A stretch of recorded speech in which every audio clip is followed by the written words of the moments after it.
One of the things that we've noticed here at Project Lamport throughout the kind of winter season is that the plots that we've got without cover crops, especially where we've got a lot of soil disturbance such as the plot we're in at the moment, we've noticed that they're much wetter, they're more stickier, and as you walk them, the mud in the soil, if you like, sticks to our welly boots.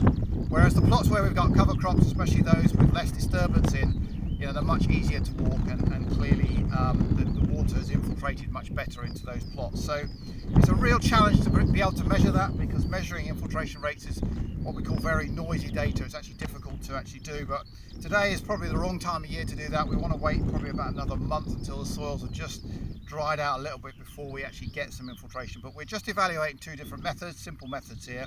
The first one is we've made up some steel tubes. They've got an internal diameter of about 60 millimeters, and we push them into the soil at a constant depth of 7 centimeters, and we put a black ring just to mark that level, so we're being very replicable about what we do. And we put a known volume of water into those, so a simple measuring system that you've calibrated, and I've calibrated to 3 different volumes, 100, 150 and 200 milliliters.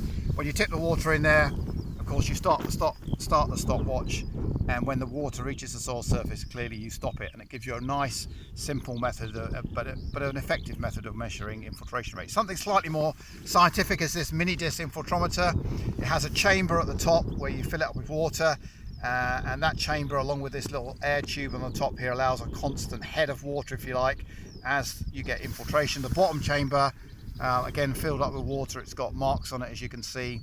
And we pull this little tube up different distances depending on soil type. So heavier soil, the further you pull it out, such as we've got here. And when you pull this out, the water will start to infiltrate into the soil. You clearly start the stopwatch, and you need a minimum of 15 milliliters to make it, or ideally a lot more to make it a kind of effective reading. So it's we're going to have to do this in probably April. Will be a really good month to try and look at this, because we'll start to see the soil drying out. There's really structural benefits we've seen from the cover crops here start to impact, and we hope to be able to detect them with our infiltration rates. But we're just experimenting and demonstrating, if you like, these two simple methods of looking at infiltration.